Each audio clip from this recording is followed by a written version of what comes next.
Hello, everyone. Welcome. We're just letting people in. We'll just be another minute or so. Welcome, welcome. This meeting is being recorded. Just wanted to let you all know. We do have closed captions available. You can control whether they're on or off. You can do that by clicking on the little live transcript CC at the bottom of your Zoom screen. And you can feel free to keep your camera on if you like. As far as participating, asking questions, things like that, we totally welcome it throughout the program tonight. You can just use the chat function, which is also at the bottom of your Zoom screen, and just make sure you're sending a chat to everyone so that all of our participants can see you. So hello, good evening, welcome. My name is Sari. I am the Public Programs Director at MOFAD. We are the Museum of Food and Drink.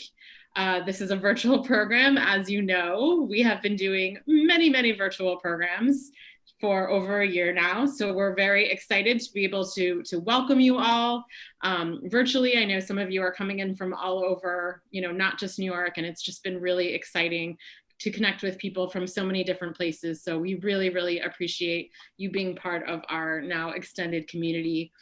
This is your first MOFAD program, welcome. And if you've been with us before, of course, welcome back. We're so grateful for your support. I really want to thank Queer Food Foundation for partnering with us on our third and final program in our Pride series for June. Happy Pride, everyone. Thank you for celebrating with us this evening. We have such a wonderful program all about food writing from a queer perspective. I'm going to turn it over to my friend Gabrielle from Queer Food Foundation to kick it off. Again, please be interactive tonight, ask questions of everyone, and enjoy yourself, and hope to see you again soon. Hi, everybody. Thank you so much for being here. We're so excited to have you. And I mean, we have some of the best panelists, right?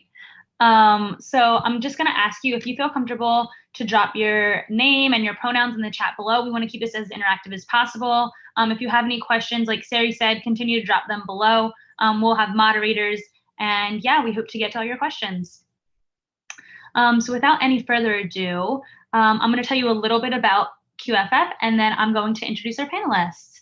So my name's Gabrielle. As Sari said, I'm one of the co-producers of the Queer Food Foundation, and we're a collective of chefs and food workers who are working to create, promote, protect, and fund queer food spaces, as well as act as a resource for queer food workers from every part of the food system, from farmers, sommeliers, hospitality workers, food writers, etc. You name it, we're working at it.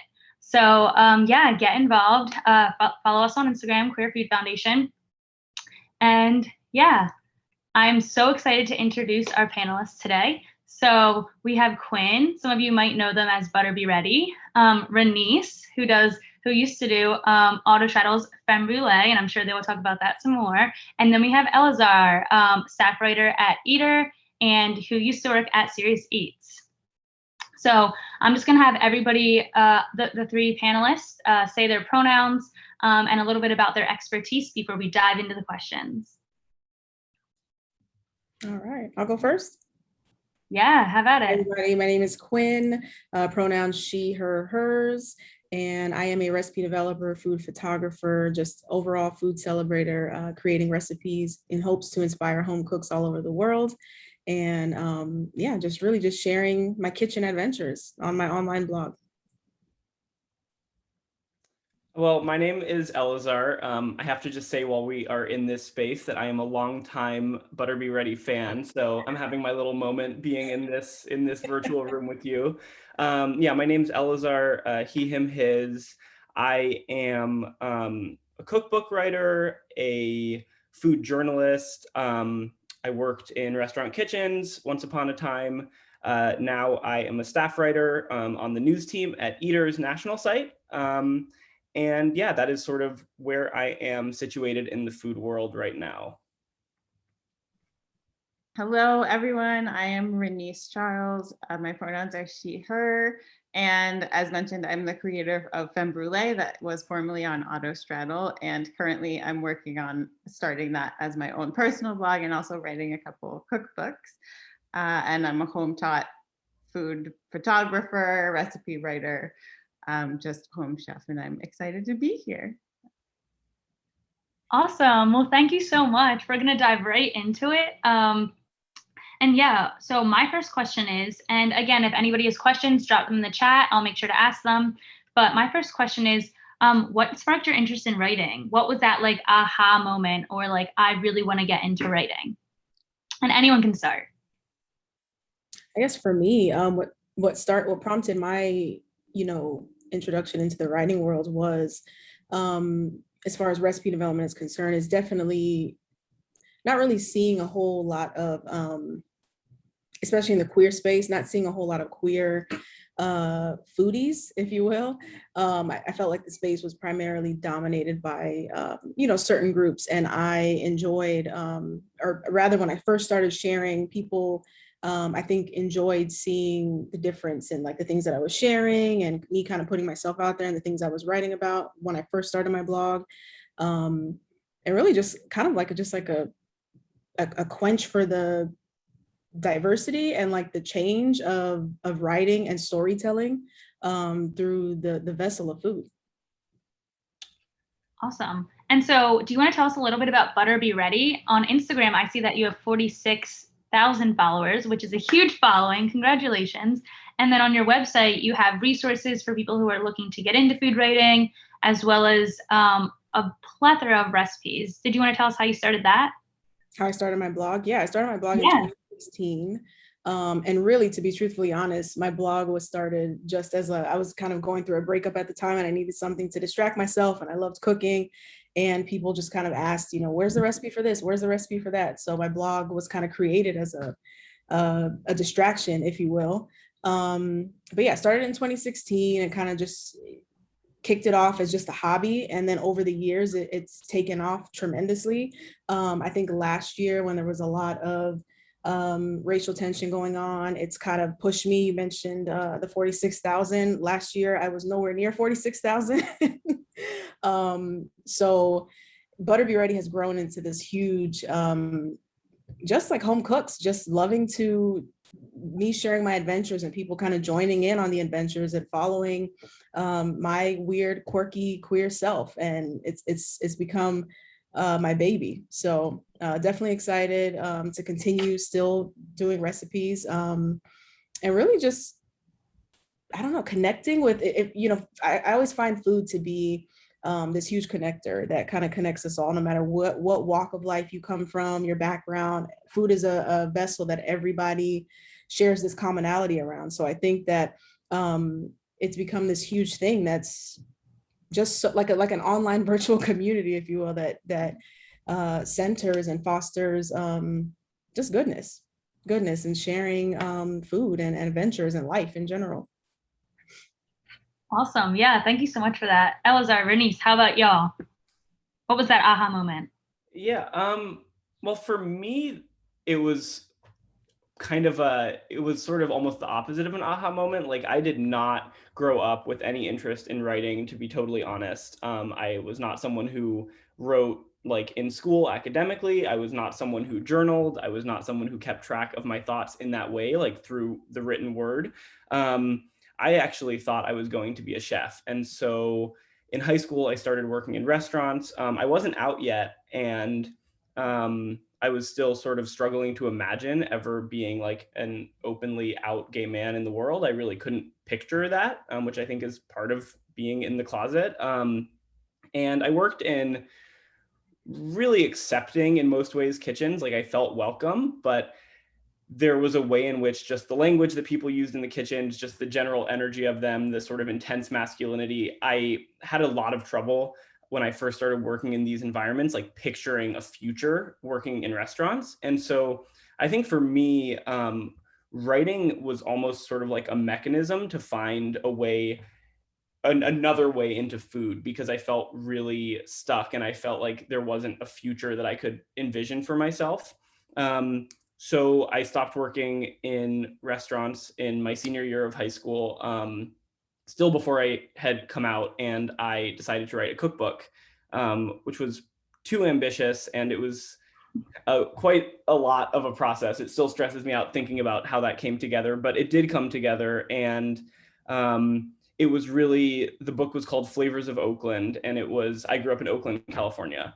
And it was individual profiles of 20 home cooks around the city, how they came to Oakland. Some of them were born in the city. A lot of them immigrated from other places, recipes that were really significant and important in their lives. And I would just essentially go over to their house with my friend who was a photographer, and I would sit at their dining room table or stand next to them while they cooked and basically just watch them and sort of transcribe the entire process. And what came of that was these paired sets of recipes and stories.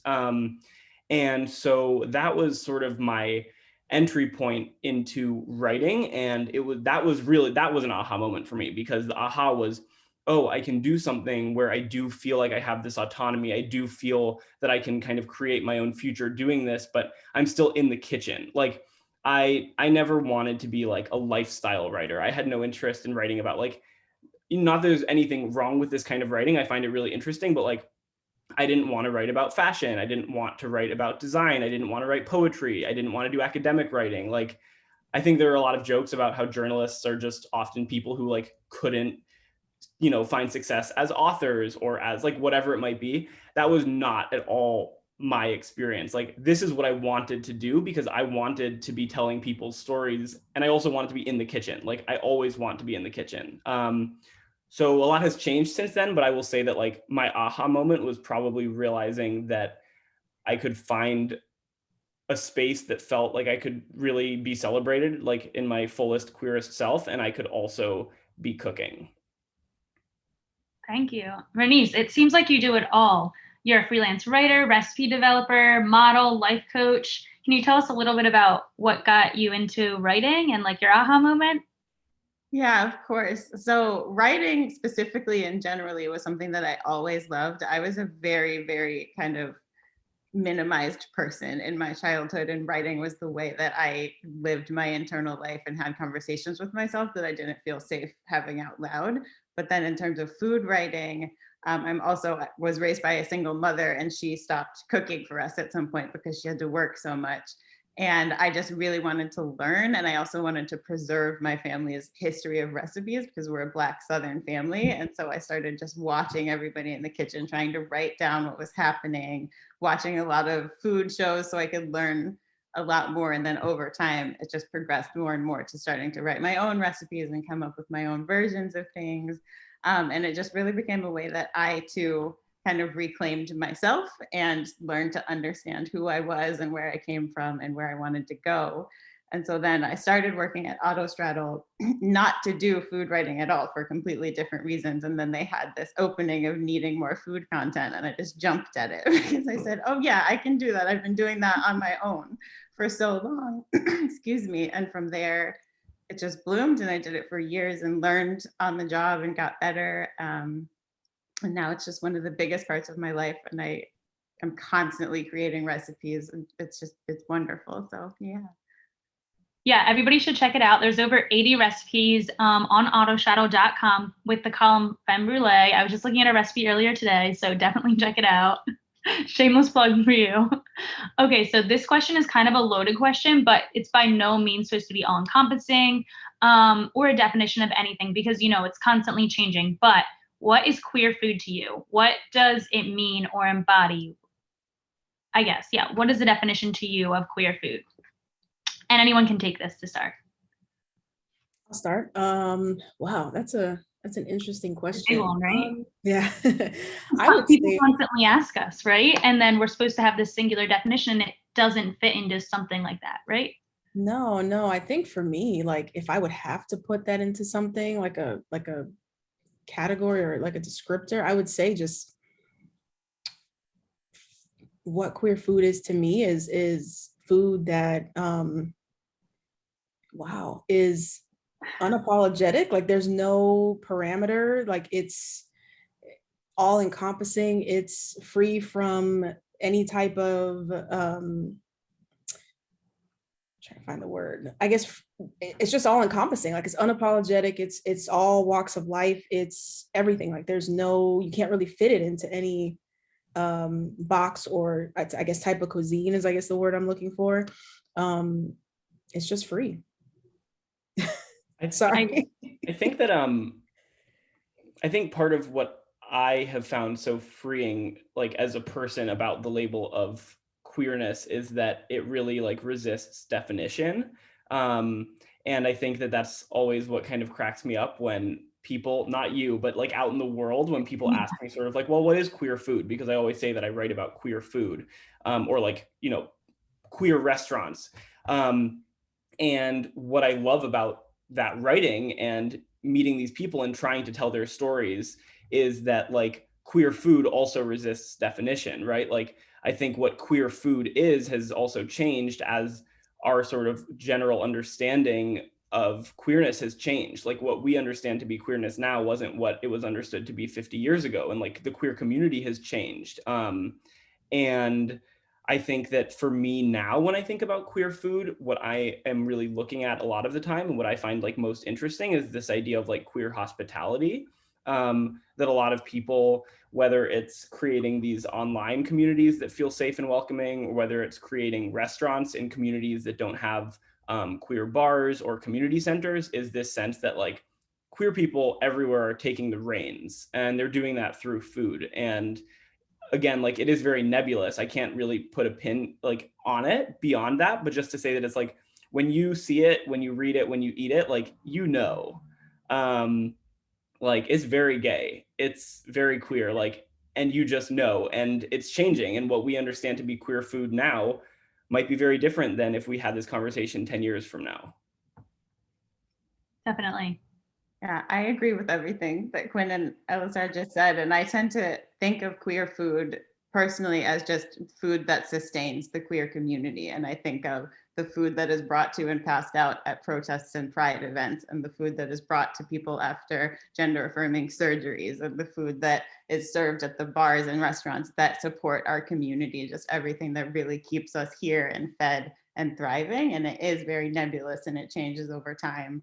And I love that, because so do we. And I think it's beautiful. It's perfect. Yeah. It's kind of like a circular system, right? Okay, to the same point, there seems to be an uprising in queer food right now, from queer chefs coming out in the kitchen to queer food workers, like you were saying, feeding the resistance. There's organizations, there's YouTube channels, there's food media columns. How does this affect the type of pieces that you're all writing, or the work that you're doing right now? For me, I don't, with my blog focuses primarily on recipe development, but I feel like it does, seeing these articles and things that are kind of being pushed out into the forefront now and things that are coming out allows for me to keep the conversation going. You know, when I have certain posts that, you know, I call them like lifestyle posts, where they're kind of like segued away from recipe development, I can kind of further the conversation and kind of keep the, you know, topic going by bringing up certain things. Oh, hey, did you know about this? Did you know about that? And keeping the conversation going, because I think that that helps, you know, to make sure that the conversation is continuously being had, whether it's, you know, a certain queer topic or a certain thing that's being going on, or a certain project that's going on with like a queer chef, queer writer. It's kind of opening the door for more conversation and communities to be had around that.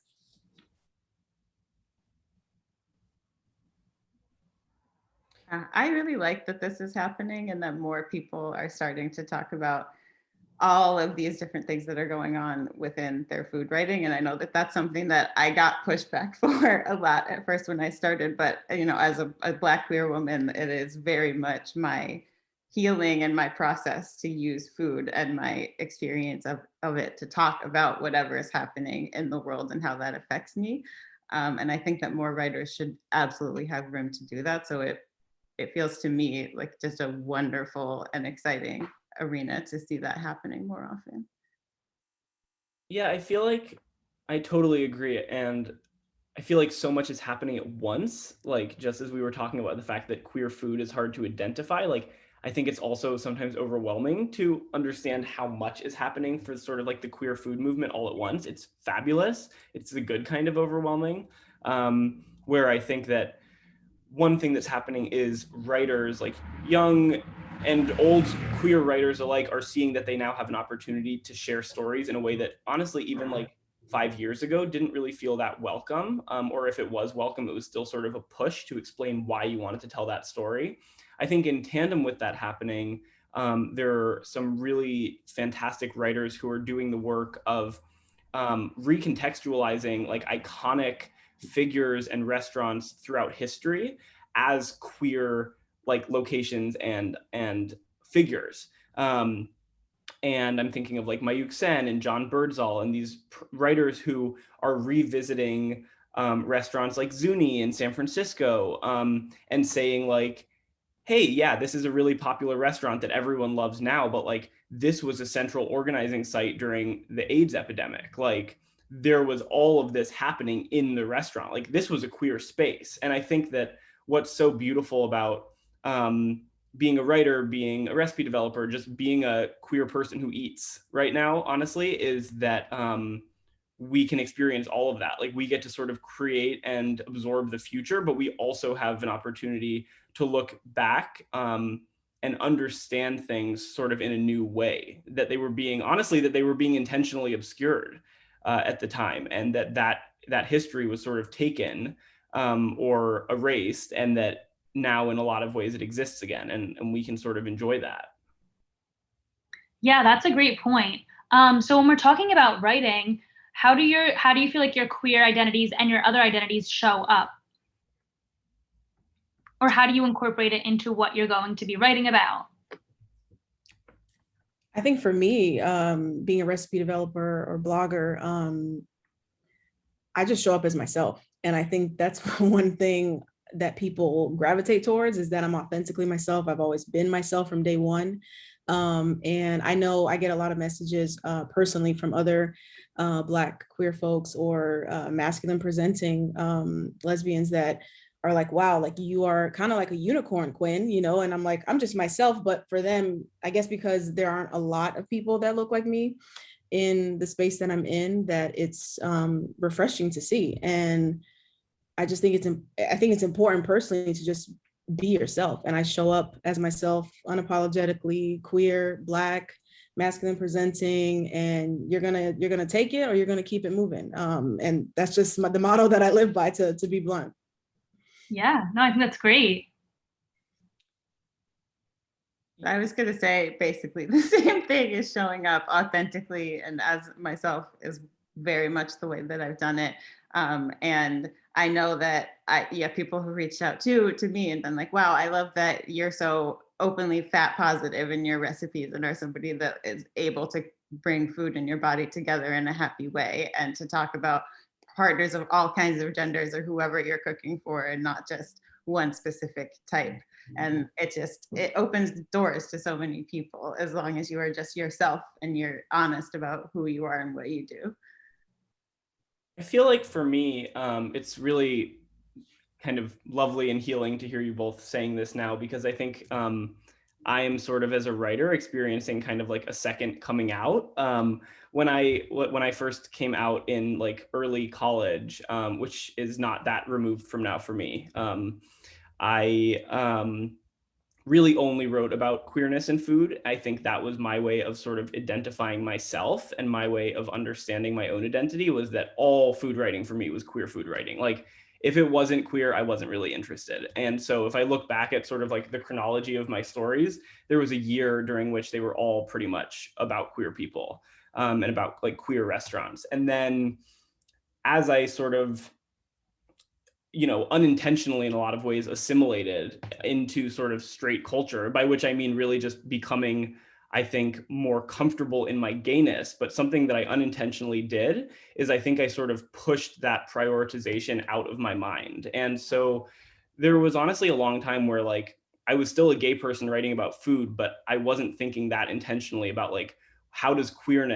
my queerness and just queerness in general like fit into my, you know, story creation process and who I'm interviewing and who I'm talking to. And I think that in the last few months, I've like seriously sort of reoriented myself again. And now I'm pretty much just trying to do gay stuff all the time.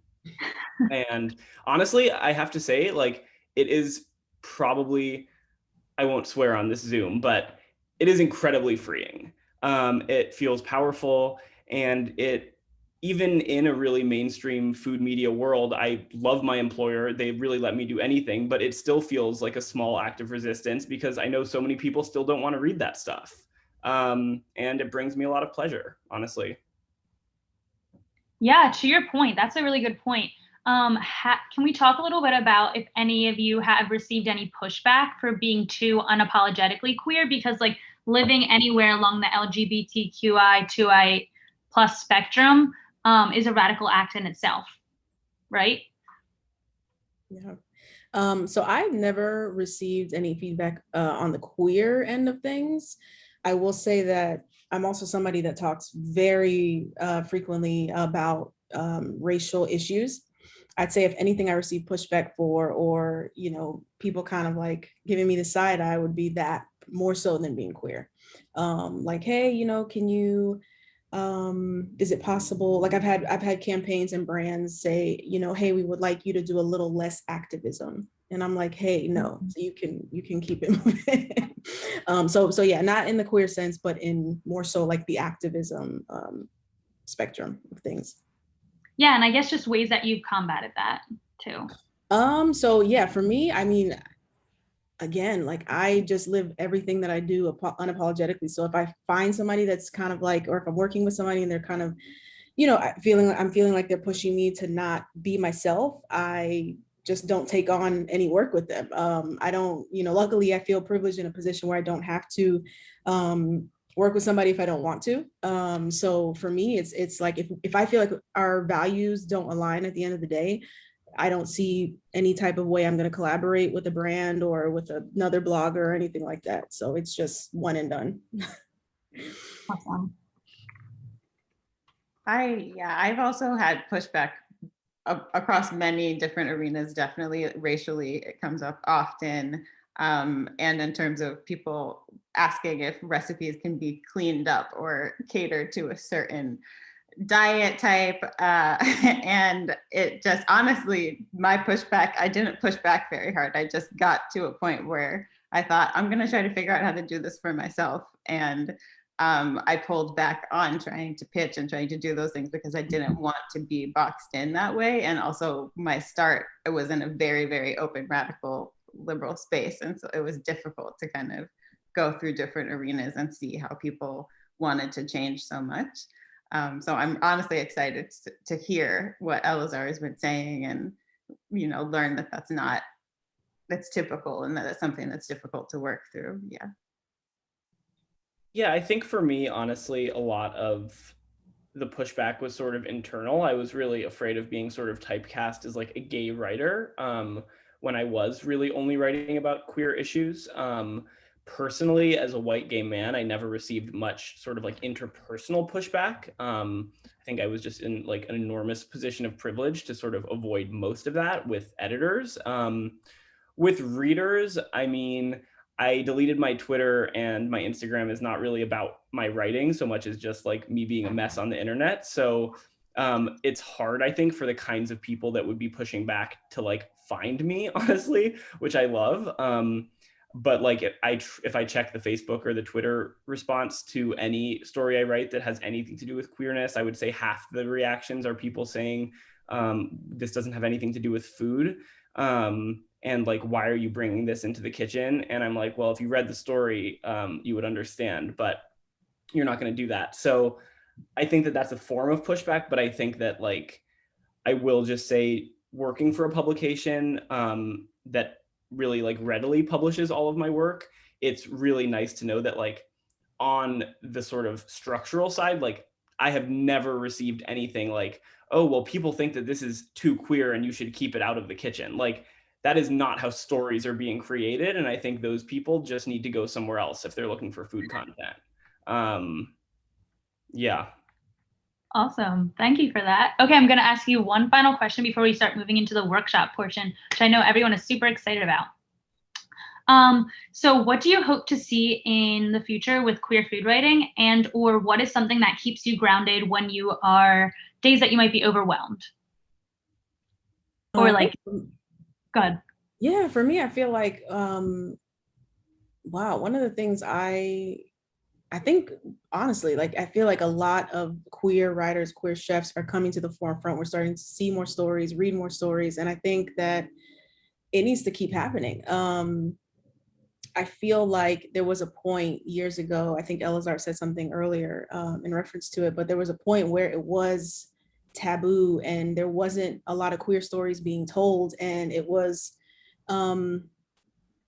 it was an uncommon thing. And I think now we're seeing a lot more stories and things. And I even in my community, and I've seen a couple in other communities, there's queer like potlucks, there's queer community gatherings and get-togethers. And I feel like those things did not exist many years ago. And I think they're so important that we keep continuing that, because it's not only for us as queers to need that community, but it's also helping allies and other people to, that it's less of like a monolith. Like a lot of people think that it's, you know, when they don't see it, that it's something that's, you know, you need to give the side eye to. So I think, yeah, we just need to keep seeing more of it. And I'm sorry, the second part of your question?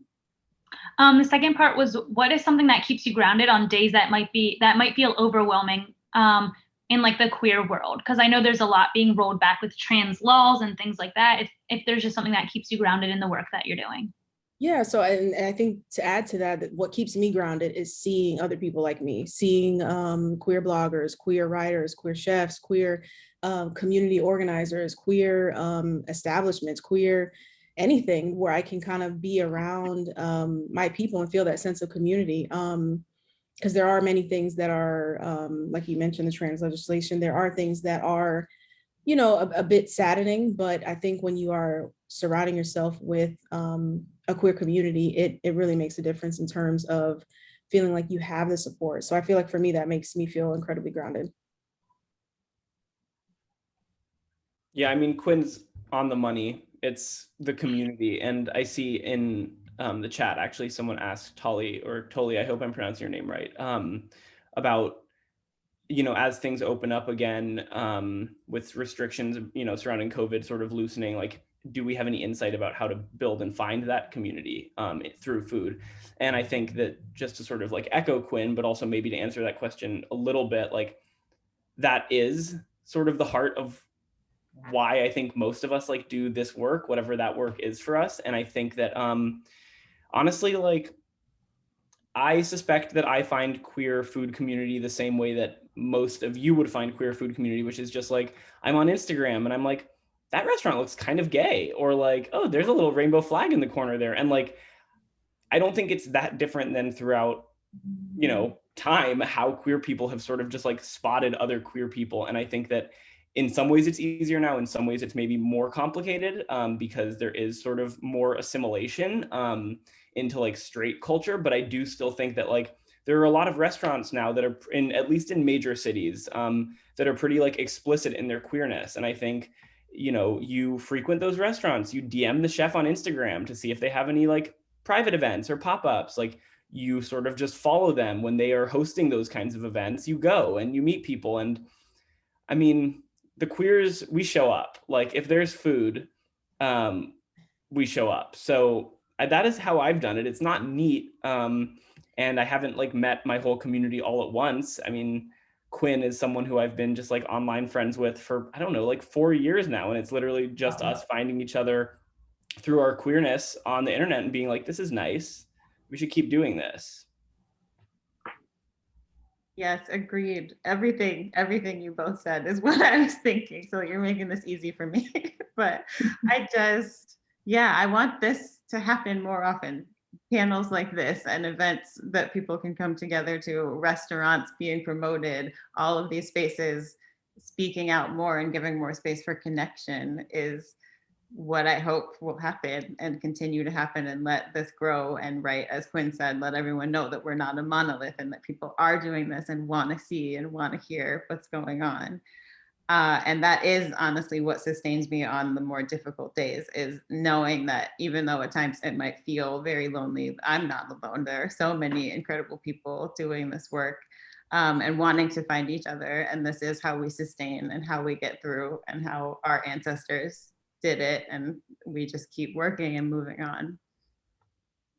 Awesome. Thank you, everybody. And just so you know, everybody will be getting an email tomorrow with all their contact information, where you can support them, where you can find them. So we'll all stay in community. So now we're going to shift over to the workshop portion. Elazar is going to kick it off. I'm going to be using a Jamboard. If anybody has ever used that before, it basically is a Google tech tool for like a classroom.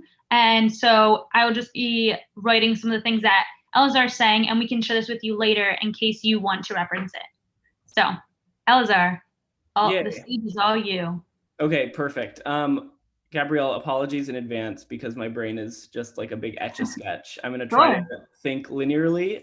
Yeah. And yes, okay, so I'm just going to talk a little bit. I'm going to try to be brief about what it looks like to, one, just have an idea, which seems kind of silly to talk about, but I think it can actually be sort of overwhelming. And then two, how to pitch that idea to a publication, or even just how to sort of like write out a pitch for yourself so that you have some structure and intent when you start writing a story. And so my first step, which again sounds kind of ridiculous to like put into writing, but it's really helpful, is just to have an idea. And for me, like having an idea really is just about being online, being on Instagram for me, because I think that's a lot of where queerness these days is really explicit. I'm still talking about queerness. This is true for like pretty much any kind of story, but I am like I try to be really tapped into the pop-ups that chefs are promoting online and what seems unusual about it, or what seems special about it. And then the other way that I'm coming up with ideas is I am just sort of trying, this is sort of not post-pandemic, but now that I'm vaccinated, by just like going out into the world and finding people that I find fascinating. So that could be someone who owns like a fruit stand. That could be a home baker who I like sit next to on the train and they start talking about something they make and I get their contact information. And next thing I know, we are cooking together. Like these are actually ways that I have come up with stories in the past. And so I think that the reason I sort of want to just lay that out is because I think that a lot of the time it's easy to look at a story that someone else has written and be like, how did they come up with that idea? Or like where did that thought come from? And I think honestly, maybe sometimes they start with some like grand thesis and then they find the pieces and the sources to put it together. But I think a lot of the time folks are just sort of like going out into the world and getting excited about something. And then they're like, I want to share this. The one other thing I would say about this is that when I first started writing, I always had this reaction where if an idea seemed really, really interesting to me, my first reaction was always someone else already did this. And what I would just like try to leave you with is like, sometimes the best ideas are the most obvious ones. Maybe it's obvious to you, but oftentimes it's because your lived experience is really different than the next writer. And like what seems like an obvious story to you might be vastly underrepresented. It might be something people have been intentionally ignoring. It might be something other people don't have access to, don't have the resources to cover. So I would say like lean into what might feel to you like the mundane. Because your lived experience is not mundane. And so you probably are onto something. And then, yeah, I would say from there, I try to sort of dig in a little bit and ask myself, like, what questions do I have? That might be like, what questions do I have for a source if it's a profile? What questions do I have if it's a thesis? You know, like when I'm writing about the idea of like queer hospitality, the kinds of questions I'm asking myself as I start writing are like, well, what the hell is queer hospitality? Like, I'm really just asking myself the very basic questions that I think people are going to have when they start reading. Or, you know, how did this chef get their start? How did they sort of become known as a queer chef, like versus just a chef who is queer? And what is the difference between those things? All of those kinds of questions that are actually going to help me when I'm interviewing people, when I'm doing research. Then I would say like this is very truncated. And I will just like mention now that if you actually are interested in like pitching a publication, you can always send me an email. I'm happy to look at pitches. And And I'm also happy to try to connect folks if it seems like a good fit somewhere. So I'll drop my email in the chat before I leave. But I would say the next step is actually writing a pitch. And as I mentioned, like that is a process that I go through whether I actually need to pitch the idea or not. You know, I'm on staff somewhere now, so I don't really need to pitch in the conventional sense like a freelance writer would. I still write pitches because they give me the structure I need to move forward. And really where I start with that is figuring out like the vision for the story. And so the pitch will really be like a teensy tiny little teacup version of the story. And I try to keep it very voicey so that whoever's reading the pitch has a sense for what I actually sound like. Like this is not legal language. I want them to understand how excited I am about a drag queen in Bushwick who is making their own hot sauce. That was an amazing story, and I will make you read it. But I go into that process like really invested in telling that story. So I want someone to publish it. I want them to give me the resources to write it. And so I keep it really voicey, and I give the pitch a beginning, middle, and end. So I'll introduce my subject or my idea. My first sentence is often like a first sentence that I would actually write for the beginning of a piece, so that when someone is reading the pitch, they understand, oh, this is the tone of the story. This is, what this person's work looks like. And then from there, really, I would say, again, this is like very abbreviated, but I would say from there, the sort of like work of it is finding someone to send it to. Publications often want you to send it through like a very formal channel. And I'm sure some of my editor friends won't love me for saying this, but like the best way to pitch, frankly, is to make a connection. And like this goes hand in hand with a lot of what we're talking about in terms of like finding queer community. I would say it's something you should definitely take advantage of if you are queer, like as a queer writer, is like find queer editors at publications who might be really invested in telling more of the kinds of stories that you want to share. I will not tell you to like drop into their Instagram DMs, even though that is actually like how I started as a writer. But I'm sure I still have editors who are like, oh my God, not Elazar. He was such a pain in the ass. So, it's still good to like find someone's formal email address and to kind of go through the proper channels. But I think that finding someone, whether it is queerness or another shared identity, who understands your experience and understands why you're invested in a story is really valuable. That is like my very short sort of summary of how I pitch a story. There are other resources online. I'm happy to send them to people. I think I only have sort of like a moment left. So maybe not time for actual questions, but I will drop my email right now. And as I said, you should all feel free to send me questions or send me pitches, and I'm happy to look at them and help you tighten them up and send them off into the world, so we have even more people writing about queerness in food.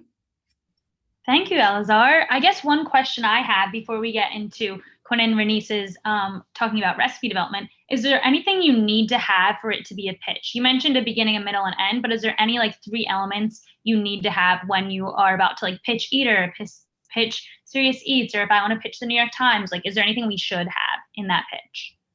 Yeah, I think that like, this is sort of why I started by saying you really want to have an idea versus just sort of like an interest or a passion. Like that is obviously a major part of being a writer, but I think you want to have a really clear vision. Like you need to be able to tell someone in 3 sentences, maybe 4, what the story is. Not just, oh, there's a really cool drag queen in Bushwick who makes hot sauce. Like, what does it mean that there's a really cool drag queen in Bushwick that makes hot sauce? I mean, granted, that is such a good example that like people probably would just be like, yeah, you should write about that. But most of the time, even the best stories, like it's really hard to convey that there is a story if you can't convey what the significance of it is, what sets it apart, what culturally makes this a seismic change or makes it influential. And you know, unfortunately, I think sometimes that has to do with gatekeeping, that like there is sort of this, there has been historically this thing in food media where like editors want stories that feel new, which often just means new to white people. And like there are, I think, ways in which these kinds of like qualifiers can really act as barriers to entry when they aren't necessary. But I do think that something that is really helpful and like is necessary is just knowing why you want to tell the story. And then if the editor doesn't see the value in that, then, you know, chances are that that's their loss, and there's a lot of other publications out there.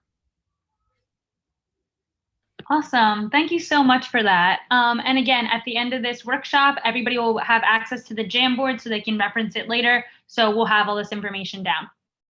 So now we're going to switch gears a little bit and move into recipe creating and recipe writing. So Quin, do you want to kick it off about your process, how you get started? What's it look like when you're going to test a recipe, photograph it, write your blog, anything around that? Yeah, so as a recipe developer for my personal food blog, to begin, where I start off is, where am I finding the inspiration to execute said recipe? So it can be something from my own Caribbean background. It could be something that I've, you know, had a taste of while I was traveling, something that I really experimented with in the kitchen and it wound up being good. So first I would say is the recipe inspiration portion, and testing it out, fleshing it out, and kind of going from there. Once I kind of have the recipe down packed, then it's just full of testing. I test a recipe probably at least 3 to 4 times, depending if it is a culinary recipe or baking. Baking recipes tend to get tested a lot more, just because, you know, baking is a science.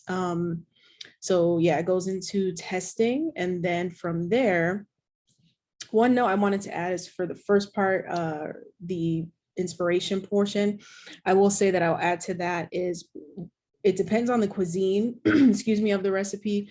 Sometimes, for example, like a couple, last month, I shared a birria tacos recipe, which is not, which is traditionally Mexican. It's not my background. So because cultural appropriation as it relates to food is highly rampant nowadays, when I'm developing a recipe that's outside of my own cultural background, I'll spend extra time doing the necessary research so that when I'm writing the recipe on my blog, I'm speaking to where that recipe came from, how it came about, what I know about it, and really honoring the culture in which that recipe came from. Like I said, especially if it's something outside of my culture. So yeah, it goes into recipe testing 3 to 4 times a certain recipe. After testing, then from there, it goes into the photography aspect. So I'm testing, or excuse me, I'm photographing, making the recipe, photographing it, styling it. I consider myself a food photographer, but definitely not like a food media photographer where like everything is perfectly kind of like, I guess, Elazar, like what you're used to having people, you know, at Eater and things, really doing the professional photography and styling. But I do my thing, you know, photographing the recipe, making sure that it looks perfect. You know, we eat with our eyes first. So, you know, you can have an awesome recipe, but if the photos do not look good, most people are not going to want to make it. So it goes into the photography from there. Sometimes I will do a video. If it's a more complex recipe that, you know, is something that people are going to want to visually see, I'll spend time not only doing the photography, but executing a video as well so that people can see, you know, how the steps are done, how the dough is supposed to look, and so on and so forth. After that, then it moves into recipe writing. So in my blog post, in each blog post, and Gabrielle, let me know if I'm going too fast for you. You're doing great. I have a few questions and I'll ask them at the end. Okay, perfect. So from there is the recipe writing the actual blog post. Unfortunately, writing on a personal blog is a bit different than just kind of freelance writing. When you write for a blog, you have to take into consideration things like Google search engine optimization. So I can't write as freely as I would want about if it's a recipe or anything. You kind of have to write for Google and SEO so that when people are searching Southern collard greens, my recipe comes up to the first top of the of the search engine. So when I'm writing a recipe, I'm going into detail about, for example, the southern collard greens. I'm talking about the history of collard greens. I'm talking about how to make them, how to cut your greens, how to chop it, and talking about the pot liquor and all sorts of everything you need to know about said recipe is within my blog posts. And then I'll go into what I consider like anticipated reader questions. Like for collard greens, somebody might ask, oh, well, can I use frozen collard greens? So I'll kind of anticipate that question and already answer it that way. If somebody does have a question in regards to frozen collard greens, then, you know, the answer is within the blog post. And I think I kind of hit everything as far as how a recipe comes to life and how it lands on my blog. Yes, these are great. So as someone who is a home cook / home baker, I just had a few questions about testing the recipe. So can you go into a little bit about that process? Because a lot of people on here might have a lot of ideas about writing blogs, but I think testing the recipe is something that we're not really used to as home bakers and chefs. Yeah, so as a person who runs a personal food blog, I have to, you know, I'm not backed by, for example, let's say like The Kitchen or, huge food media companies that have like a team. I'm one person running a blog. So it's important that I'm putting out tried and true tested recipes so that I can speak to the efficacy of the recipe that I'm putting out.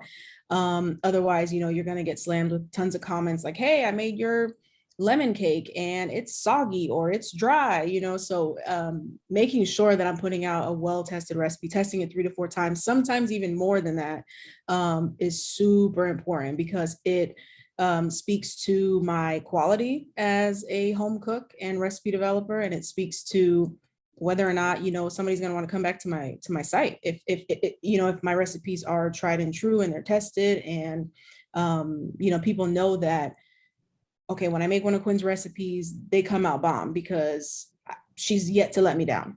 So it's important that recipes get tested multiple times before they even make it to the blog. Awesome. Okay, so I do see a few questions in the chat that I would love to get to, and I think that we will, but I first want to give Reneice some time to go through her creative process because it is super interesting.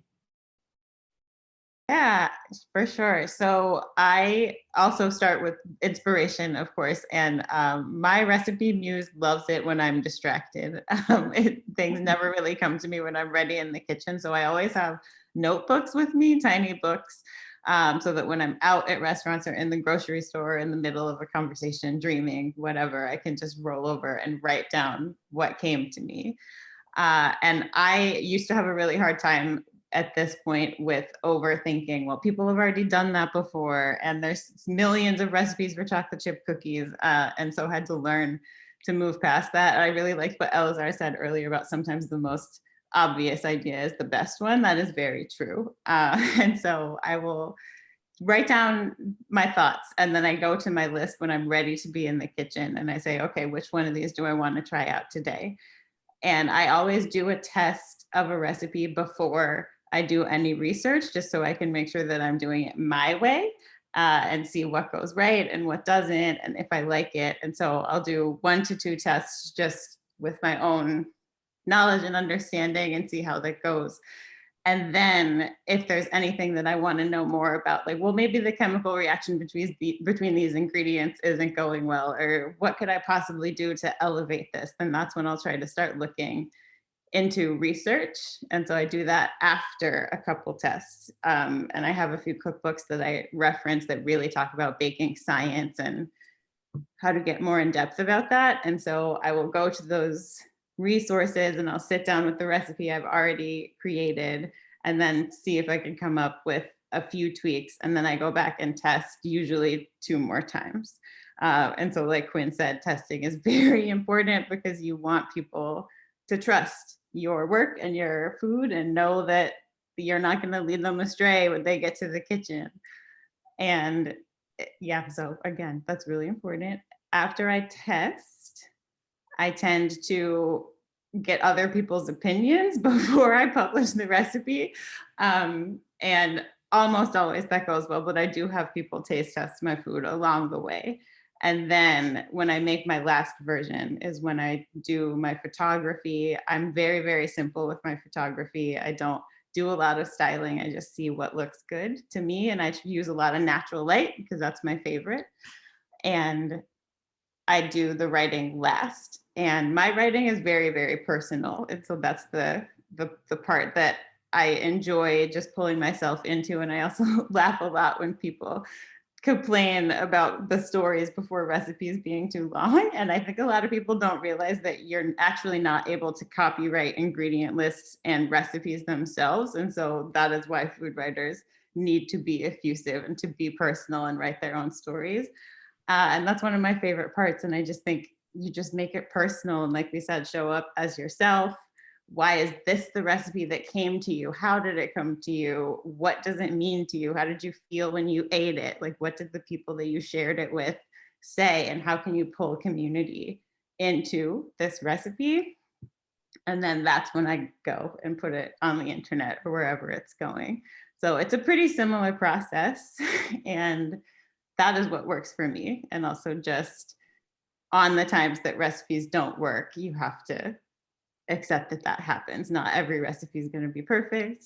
And it doesn't mean that you're not good at it. You just keep working and keep going. Awesome. Thank you so much. I'm going to start asking some of the questions. All three of the panelists are more than welcome to jump in and answer these. Okay. So from Jenna, do you only photograph the final recipes, or will you take photos of almost finished versions?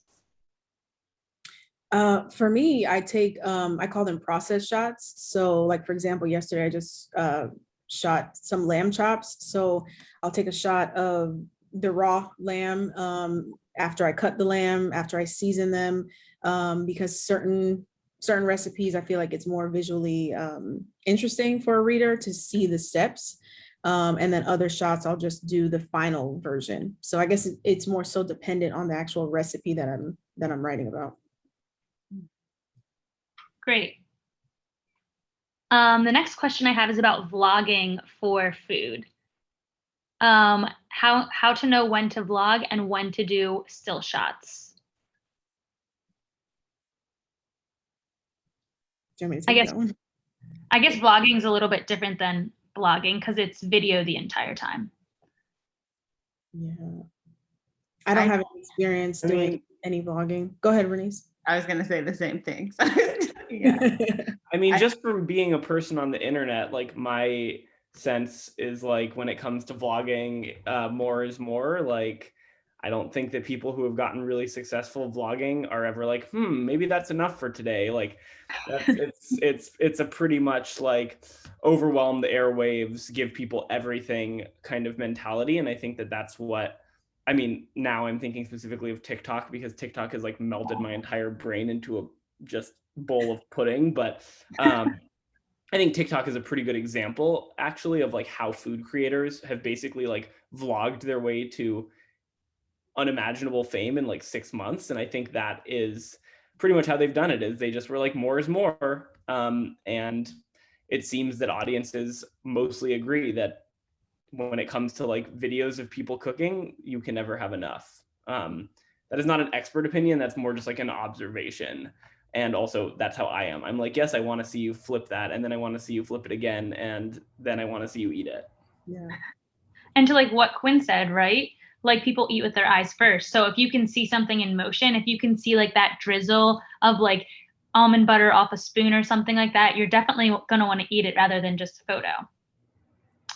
Next question. Do you have any suggestions for travel writers and how to better include restaurant reviews in their articles? I guess that one is for Elazar.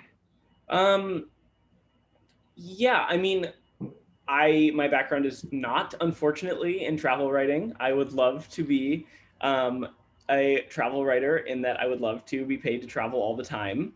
Unfortunately, alas, no.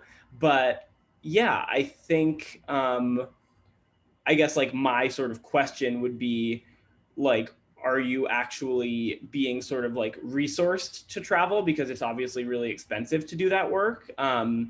And so I think like what resources you have at your disposal would have a lot to do with like how much bandwidth you actually have to do some of what you're asking about. Like if it's all sort of on your own dime and you're just kind of hoping to make some of it back with like whatever publication is paying, you are probably going to lose money because travel is expensive and food writing doesn't pay.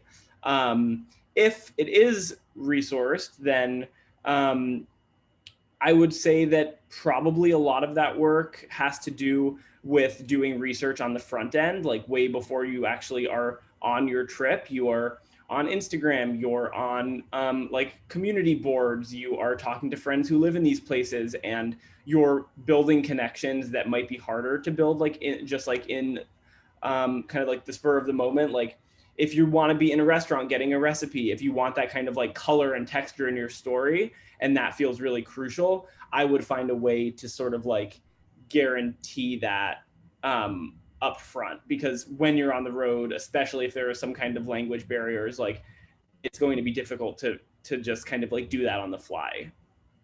So research, I guess, is the short, what I should have just said, research and connection up front.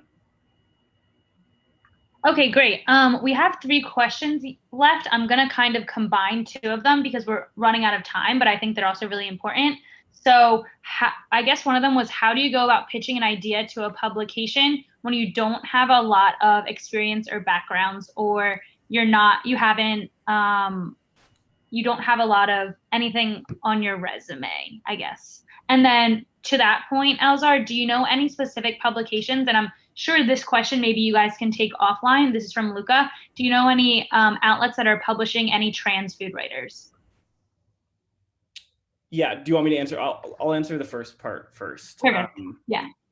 Just to say, like, you can absolutely do it. And I don't just mean to be like corny and motivational, like you really can do it. That is how I started. And I think that goes back to what I was saying about pitching, which is like, that's probably why I pitch the way I do, is because when I started, I was a college dropout with not a single published article. And so convincing, it was not a matter of convincing people even that the idea was good. It was a matter of convincing people that like I was just capable of writing. And I think that is the challenge when you don't have clips. And so that's why I say that you want your pitch to be really voicey. Like editors will definitely be hesitant to accept a pitch if you have no published work. But if you turn in a pitch that reads like a really small, exciting, alluring version of a larger story, I would say there are pretty few editors, except maybe at like the biggest, fanciest publications, that are going to turn you down, because editors love a good story. And if you've turned in a 300-word pitch that reads like some beautiful introduction to a profile of a chef or a farmer, I think you have a pretty good shot. The one other thing I would say is like, if you have any connection whatsoever, milk it, baby.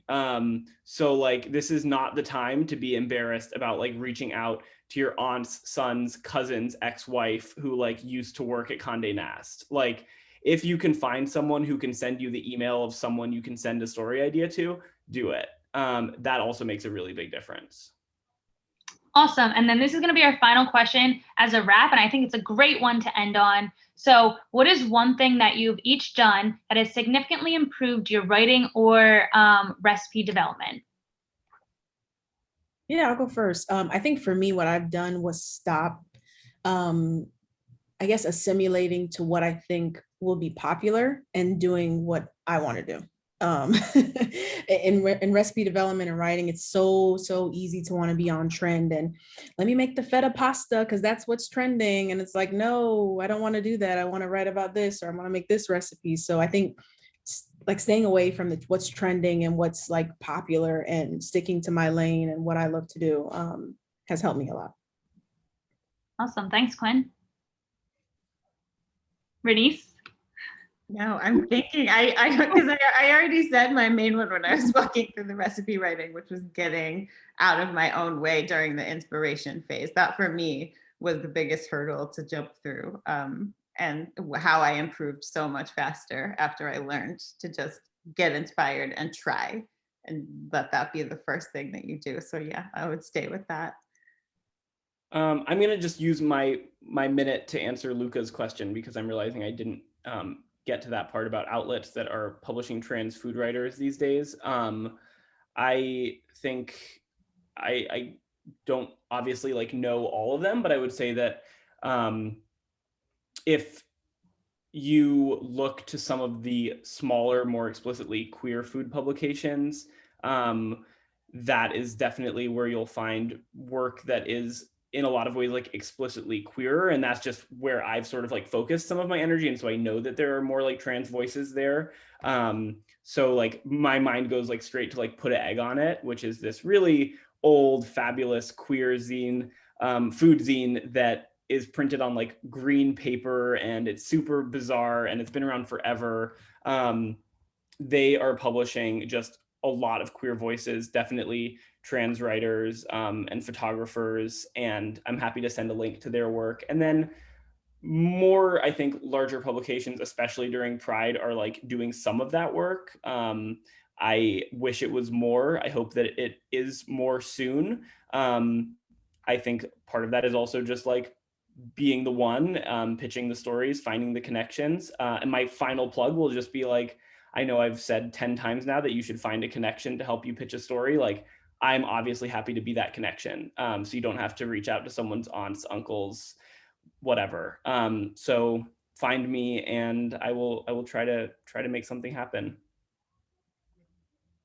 Awesome. Well, thank you so much. I especially want to thank Elazar, Quin, Reneice, the MOFAD. It has been wonderful being here with all of you tonight. And yeah, tune into our QFF events for the rest of the month, and we'll have more coming up. So everybody will get this recording tomorrow. Awesome. Thank you.